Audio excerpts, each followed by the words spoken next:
ሰላም ጤና ይስጥልን ውድ ኢቫንጀሊካል ቴሌቪዥን ተመልካቾቻችን ይህ የወንጌል አማኞች ድምጽ ነው። የዕለቱን መረጃዎች ዘንላችሁ ቀርበናል። ከመረጃዎቹ ጋር ከናንተ ጋር አብሬ የምቆየው የማኑኤል ሊብሶ ከመላው የስቱዲዮ ባለሙያዎች ጋር በጋራ በመሆን ነው። አብራችሁን ቆዩ። የኢትዮጵያ ወንጌላዊት ቤተክርስቲያን መካነ ኢየሱስ በካራማ ፕሮጀክት በአካባቢው ቋንቋ ያስተረጎመችውን የማርቆስ ወንጌልና የኦሪት ዘጸአት መጽሐፍ ታስመረቀች። ባልደረባችን ቤተልሔም ደረጃ ተጨማሪ አላት።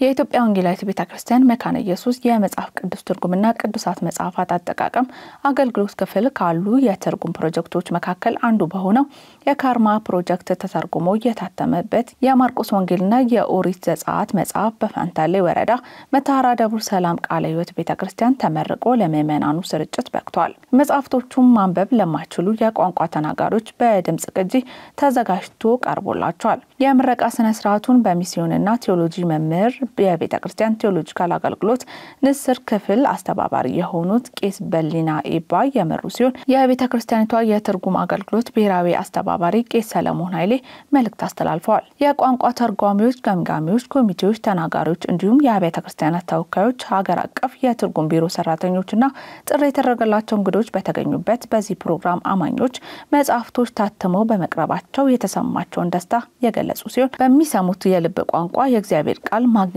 ለመንፈሳዊ እድገታቸውና ለወንጌል መስፋፋት ከፍተኛ አስተዋጽኦ እንደሚያበረክት ያላቸውን እምነት ተናግረዋል። በዕለቱ ተመረቀው የተሰራጩት መጽሐፋት የሙሉ መጽሐፍ ቅዱስ የትርጉም ስራ አካል ሲሆን እንደዚህ የተጠናቀቁ መጽሐፋት ከስር ከስር ለምእመናኑ ንባብ ማቅረባቸውን የሚቀጥሉ እንደሆነ ገልጸዋል። ተመልካቾቻችን መረጃዎቻችን እንደቀጠሉ ናቸው። አሁን ደግሞ ከውጭ ሀገራት ወዳገኘናቸው መረጃዎች እናልፋለን። በአሜሪካ ደቡብ ካሮሊና የተነሳው የእሳት አደጋ አስጊ ሁኔታ ላይ እንደሚገኝ ተገለጸ። ባልደረባችን የደቴ መላኩ ተጨማሪ አላት።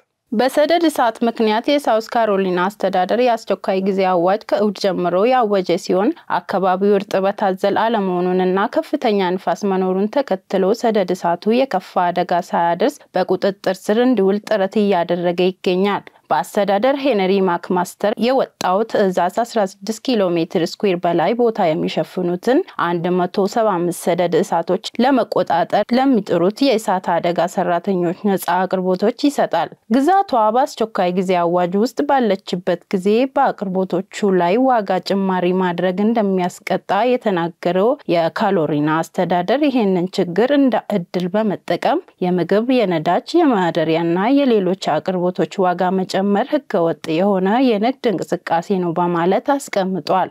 መረጃውን ከክሮስዋክ አገኘ ነው። ፍራንክሊን ግራሃም በዩክሬን እየተካሄደ ያለው ጦርነት እንዲቆም የጸሎት ጥሪ ያደረጉ። ባልደረባችን ቤተልሔም ደረጃ ተጨማሪ አላት። ፍራንክሊን ግራሃም ለዩክሬን ጸሎት እንዲደረግ ጥሪ ያቀረቡት አርብ ቀን ቭላዲሚር ዘለንስኪ ከፕሬዝዳንት ዶናልድ ትራምፕና ከምክትል ፕሬዝዳንት ጆ ባይደን ጋር ያደረጉትን ያልተሳካ ውይይት ተከትሎ ነው።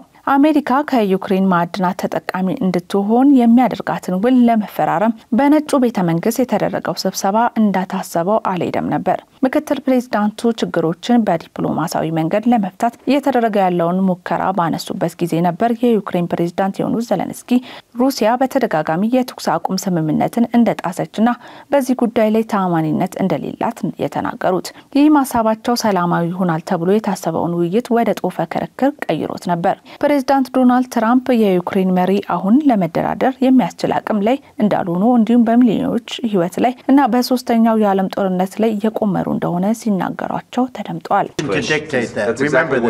You're in no position to dictate what we're going to feel. We're going to feel very good. We're going to feel very good and very strong. You will feel influence. You're right now not in a very good position. You've allowed yourself to be in a very bad position, and he happens to be right about it. From the very beginning of the war. You're not in a good position. You don't have the cards right now. With us, you start having cards. But right now, you don't. You're playing cards. You're playing cards. You're gambling with the lives of millions of people. You're gambling with World War III. You're gambling with World War III. And what you're doing is very disrespectful to the country, this country. That's back to you. የውቅ ወንጌላዊ ቢሊግራም ልጅ የሆኑት የሰማርታን ፕሬስን እንዲሁም የቢሊግራም ኢቫንጀሊካል አሶሲዬሽን በፕሬዝዳንትነት የሚመሩት ፍራንክሊን ግራሃም በውይይት ማግስት በፌስቡክ ገጻቸው ላይ የጸሎት ጥሪያቸውን አቅርበዋል።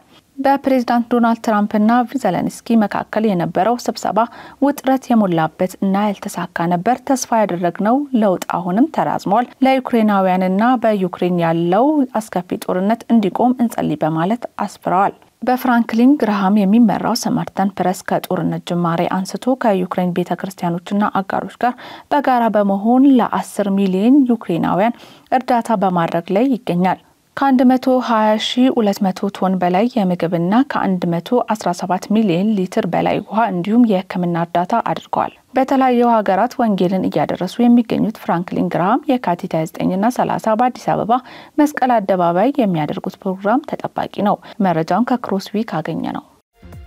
ተመልካቾቻችን ለዛሬ ያዝናቸው መረጃዎች እነዚህን ይመስሉ ነበር። ከመረጃዎቹ ጋር ከእናንተ ጋር ቆይታ ያደረኩት የማኔ ሌብሶ ከመላው የስቱዲዮ ባለሙያዎች ጋር በጋራ በመሆን ነበረ። ከቀሪ የኢቫንጀሊካል ቴሌቪዥን ፕሮግራሞች ጋር መልካም ቆይታ።